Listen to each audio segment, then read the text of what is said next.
Have you ever noticed that your plants look great after it rains? And not just your plants, but vegetation in general, vegetation all around you. They look green and lush and healthy. They're perked up. Well, I'm going to explain why rainwater has that effect on your plants, or those effects rather, and why rainwater is really best, okay? When we're talking about watering our plants, typically you have like city water, your municipal water, okay? That's the worst. And then you have well water, okay? That's better. And then you have rainwater. Rainwater is best. So rainwater is not just water, folks, okay? As the water moves through the sky, it actually picks up minerals and trace minerals along the way. So you're getting an injection of minerals into your soil that are in bioavailable forms. Not only that, arguably the most important nutrient for your plants is nitrogen. A lot of you folks spend a lot of money buying nitrogen, buying synthetic garbage fertilizers, when rainwater has lots of nitrogen in the bioavailable form, in the form of nitrates, okay? So what happens is lightning, okay? Lightning actually splits the nitrogen, and that nitrogen, after it's split, bonds to oxygen. It moves throughout the air, and then it ends up on your foliage and in your soil. So it's in a bioavailable form. That is quickly taken up by your roots, okay? And you can notice it immediately. When we're talking about foliage growth or your above ground growth, nitrogen is really your key, your primary nutrient you want to make sure you're getting enough of. So more benefits of rainwater. So you've got your minerals, you've got your nitrogen, and it's slightly acidic. And that's very good because many plants prefer acidic soil anyways. And why is the acid good? I'm happy you asked. I'll tell you why. The slightly acidic nature of rainwater actually leaches minerals and makes minerals, it unlocks salts and minerals from your soil. It makes them bioavailable, okay? Think of, if you checked out our previous video about using vinegar or something acidic like a lemon juice, for example, adding it to your seafood shells, your egg shells, your bones, and how that actually leaches minerals out into the medium. In our videos, I believe we used apple cider vinegar, okay? The acidic nature of the rain actually makes the nutrients available for your plants, so it increases the uptake.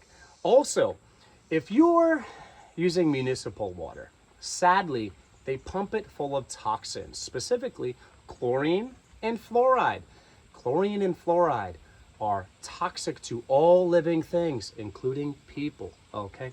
And when a lot of people talk about rainwater benefits, they discuss the benefits to the plant themselves. But one thing that I think is not covered enough is rainwater is actually beneficial to your soil microbiology and things like earthworms, okay? We want those beautiful worm castings in our soil, right? It's one of the best fertilizers known to man for your plants. So you do not want the chlorine and fluoride there, because it could hurt your earthworms. It could hurt your pill bugs and your beneficial insects, okay? It can hurt the soil microbiology themselves. So stay away from that if you can. Your well water will have some of that simply because it gets washed into your freshwater sources and gets washed into the ground. Anytime your neighbors are using their municipal water, it's getting into your well water, likely rather, okay? So no fluorine, okay? No fluoride, no chlorine, that's great.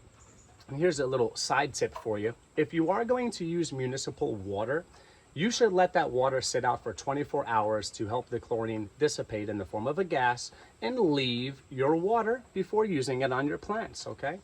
And a lot of people think about rainwater for their outdoor plants, but it's actually great to harvest that rainwater. We've got some right here in this awesome container. Harvest your rainwater and give it to your indoor plants. You might notice they really perk up. They do great, okay? Here's another tip for you. When you are collecting rainwater, okay, you do not want to collect off of anything toxic. For example, I'm looking at our shingles right now. That is full of petroleum-based products and other toxins. So you don't want to catch it off of like a gutter or a downspout or directly off of your roof. Instead, this goes straight into the air. You want to catch free fall water coming just out of the sky into your container. Speaking of rainwater catchment, we posted a video or videos in the past. You do not need a $5,000 rain catchment system. All you need are some non-toxic buckets or containers. That's right. I recommend going to making some friends at a local restaurant, bakery, whatever, okay? Ask them kindly, perhaps bar, to give them some fresh eggs, fresh produce, whatever, okay? Use your personality and ask for non-toxic, food-grade buckets. And all you need to do is, again, get them away from, so that the water, catch the free fall water, get it away from your roofs or whatever. Some metal roofs are better, okay? And catch your water. It's really that simple. You might be surprised with how much water you can collect in a short period of time. And if you like doing things the free way, which is ideal for us, and cheap ways, okay, preferably free, then just get some buckets, clean them out real well, put them outside, catch your water, and water your plants. So another thing to consider when you're using rainwater is essentially distilled water that picks up the aforementioned minerals and nitrates and ends up in your soil. So when you're using tap water, you have when they add things, okay, to soften the water in your municipal water, those things can build up in your soil. It's probably fine to use 1, 2, 3, 4, 5 times, but it does have a cumulative negative effect. So over time, over the course of weeks, months, or years, you could actually build up salt in your soil. Not good for your terrestrial plants. Certain plants, like things that grow in marshes near salt water, they might do okay or even thrive with some salt in the soil. But you want to avoid salt, or perhaps more specifically, the buildup of salts over time.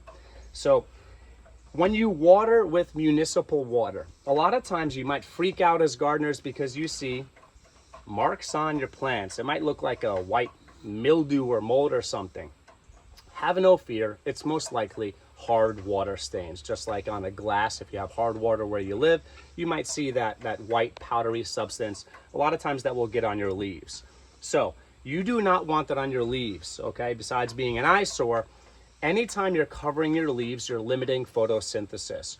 Rainwater, okay, softer water, that is not going to have that buildup. So your leaves have more surface area exposed to the beautiful, beautiful sunlight that God gave us, and it's better for photosynthesis, which is better for your plant's health in general, okay?